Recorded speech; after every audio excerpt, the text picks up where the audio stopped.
Thank you so much. It's truly a pleasure to be here and have the opportunity to share with you some of the clinical uses of this new technology. So as Emma mentioned, I am a clinician, I'm a medical oncologist, and I work at the BC Cancer Centre in Vancouver in Canada. So you know, as a medical oncologist, my job is to look at people and decide what kind of chemotherapy I might use for them. And this is a very important decision and has a lot of clinical and therapeutic relevance to the people sitting in front of me. And unfortunately, especially if you've ever had the misfortune of seeing me in a professional situation, you will know that the vast majority of the time when we're picking chemotherapy treatments, we don't actually know what treatments to give people. We're guessing based on history and other cancers that people might have had in the past, but we do not know what treatment to give that person. And so this is something that needs to change, and we're looking towards technology to help us pick treatments better. So this is the idea of personalized medicine, which is to give the right treatment to the right person at the right time. And that sounds very obvious, but it is very difficult. Now, the era of this personalized medicine has given us a lot of hope, because we know that if we can measure a target and we have a treatment, we can actually change people's course of disease quite radically and potentially make cancer into a chronic treatable illness, which is really the goal that we need to achieve before we can think about curing cancer. And we also know through technology that cancer is really a disease of the genome, that particularly the somatic changes that we see with cancer genomes are driving cancer and can identify cancer vulnerabilities. So this is the basis for which we found, we sort of initiated this project that we call Personalized OncoGenomics, or POG. And this was initiated about 11 years ago. We were one of the first groups to ever use whole genome transcriptome sequencing to inform clinical care of a person right in a clinically real time frame. So this is a collaboration that we initiated with Dr. Mark O'Mara and Dr. Steve Jones, who's actually here at this conference, to try to use whole genome transcriptome technology to tell me as a clinician more about the patient's cancer. So we take patients directly out of our clinics and we do a biopsy. We do whole genome transcriptome sequencing, and this has been a platform of short read sequencing. We have a huge emphasis on data sharing, so we share the data globally, of course nationally and locally as well. And then every single patient who is sequenced, we discuss in a multidisciplinary tumor group every week. So we meet actually twice a week and discuss each case with the clinicians and the bioanalysts so that we can better understand and use this data for the patients. We work very closely with the Hereditary Cancer Program to look at germline variants. Clinical action may or may not be taken. We take information about that data, we feed that back into the pipeline, and round we go. So we have been focused on advanced or incurable cancers, but obviously whatever we find, we can potentially generate that data or look for it in earlier stage cancers.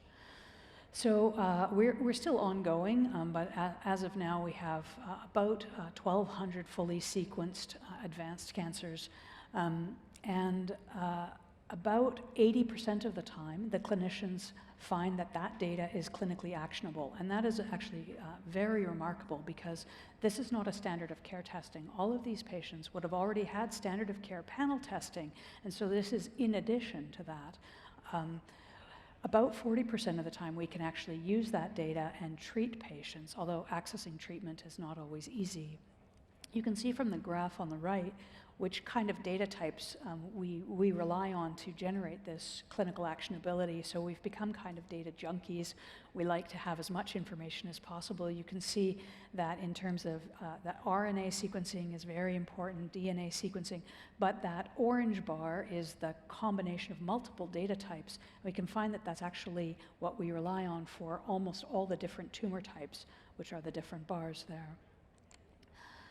So with that background and foundation of short read sequencing, and we've established that over the last decade, the question was, what might long read sequencing add? Was there anything that we were missing? What could a novel technology bring to us? And so with that in mind, we looked at a group of 178 cases and some normal and some tumor samples, of course, across a wide spectrum of different tumor types. And I'll just present some of the data. My colleague, Kieran O'Neill, presented some data yesterday, and this is more of the clinical aspect to complement what he presented. So from a clinical perspective, I think, well, what could this data do for me? How is this going to change or add anything to my clinical practice? And really, it's been methylation that's been quite interesting. So for the first example would be the tumor differentiation based on methylation.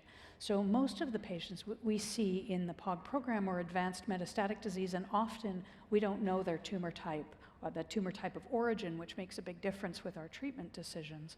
And so we do look at RNA-seq to try to align patients with different tumor types. But we've actually found that Nanopore in this case series can be quite helpful and identify patterns or clusters that could help us clarify or lay some confidence when we're not sure where cancer comes from.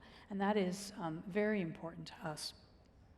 So we're going to be exploring that a little bit further going forward. The second area is with HRD. So HRD, as clinicians, we're becoming more familiar with HRD signatures, and these can be measured, obviously, with patterns of genomic changes, often associated clinically with responses to platinum agents, which are quite toxic, or PARP inhibitors, which can be difficult to access. So if we know that there's an HRD signature, this is really helpful for us. And we know that this is particularly important in breast and ovarian cancers. And in about 25% of our breast and ovarian population, we see an HRD signature, but at least 2/3 of the time we don't understand where that signature is coming from. There's not an obvious mutation. And so we looked to see whether methylation could explain that. So here's an example where you see that the methylation is plotted against the HR detect score on the x-axis. And so this is from our breast and ovarian patients, and you can see this is the high levels of HRD. And then there's these 3 cases here. So as a clinician, if you tell me that there's a high HRD score, it really helps me if I believe you, if I know that there's some way you can explain that, because otherwise I'm giving patients potentially toxic treatment and I'm not sure if you're right. So these 3 samples were very interesting because they had a high HRD score, but they did not have a BRCA mutation, but they were very heavily methylated. And so that has direct therapeutic relevance for these patients in choosing treatments for them. And the third obvious clinical implication is a paper that was published a few years ago where we looked at germline interpretation. So within POG, we actually look at 98 germline variants in cancer-related genes as well. And the clinical accuracy is extremely important when I'm talking to somebody about whether they have a germline risk and what that means for their family. We really need to know that that data is robust. And so sometimes we run into problems when the patient's history, for example, is compatible with a germline risk, but we don't see it in a standard panel, or of course variants of uncertain significance or unknown significance pose a real problem.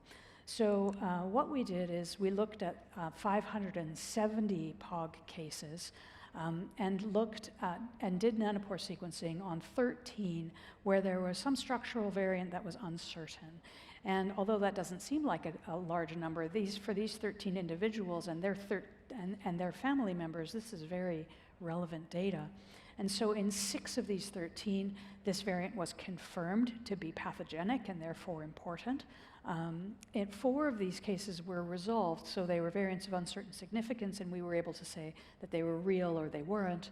And then in 3, these were actually false positive, where that data may have been returned to a family, but it was not actually accurate. So again, this kind of sequencing can really lend itself to improved accuracy with direct therapeutic relevance for patients and their families.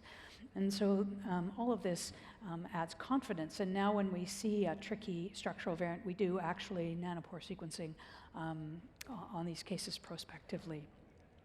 So we continue POG in a prospective manner. We're expanding. We're in a rapid expansion phase. We have a huge focus on collaboration and data sharing. And now, as the clinical lead of the program, I have been, based on this data and our experience, we are starting to look at the cases when we want to put nanopore sequencing paired with our short read sequencing, but perhaps in the future we may just rely on long read sequencing independently, particularly with these interests of methylation and the germline reliability, which I already talked to you about. And with that, I will just show you how many people it takes to run a program like this, and to thank all of my collaborators, and particularly on this long read program that I've just talked about. Thank you.